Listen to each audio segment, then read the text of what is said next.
Hi, this is Angelina Asante. Welcome to another episode of The Healthy Hypochondriac. This is a special two-part series on lymphedema.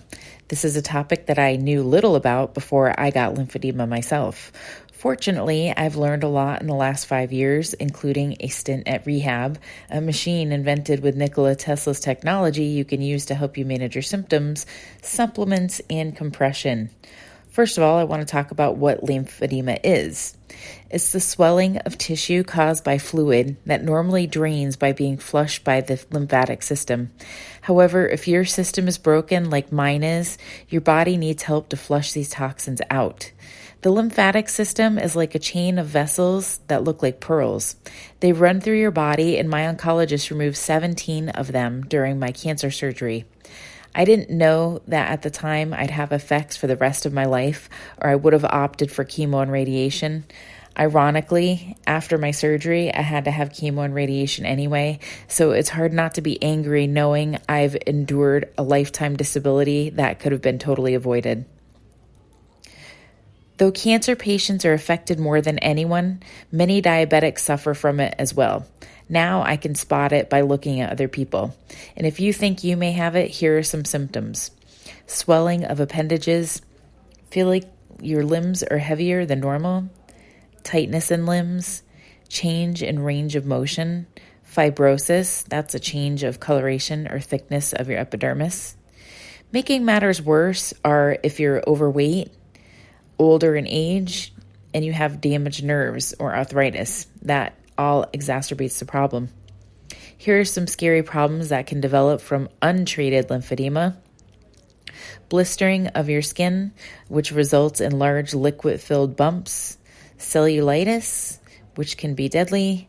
DVT, deep vein thrombosis. Sepsis, which is also potentially deadly. About a year after my surgery, I went to a theme park in Orlando, and I was in so much pain from walking at the end of the day. I didn't know what was happening.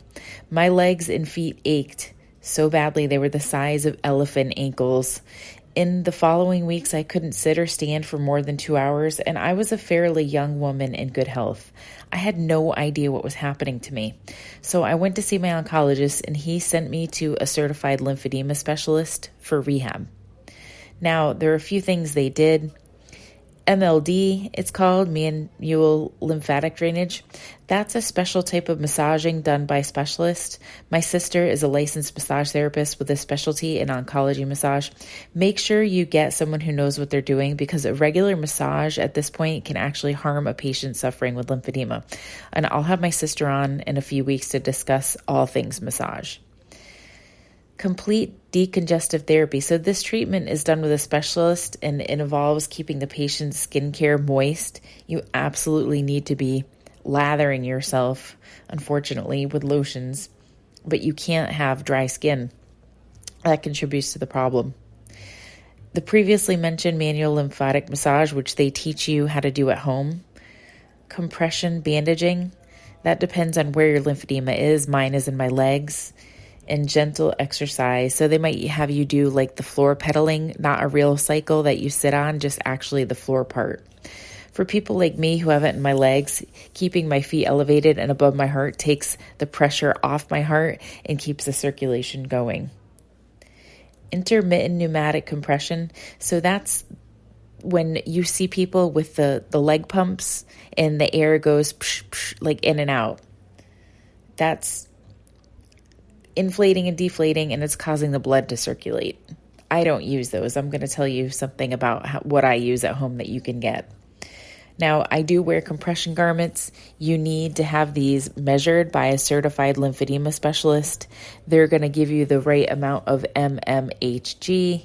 So mmHg is the millimeters of mercury and level of pressure needed for your particular issue. In compression, the higher the number of the mmHg means the more pressure you need for your circulation. There's a fairly new procedure. It's actually a lymph node transplant, if you could believe it, and I'm going to include information in my show notes about that.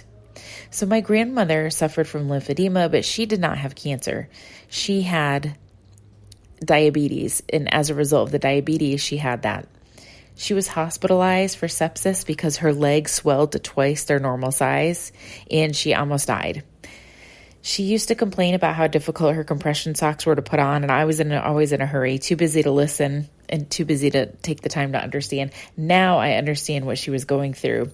Even I'm out of breath from putting them on myself, and I'm in really good shape. But compression is tight, and sometimes it does hurt. However, compression garments are literally life-saving.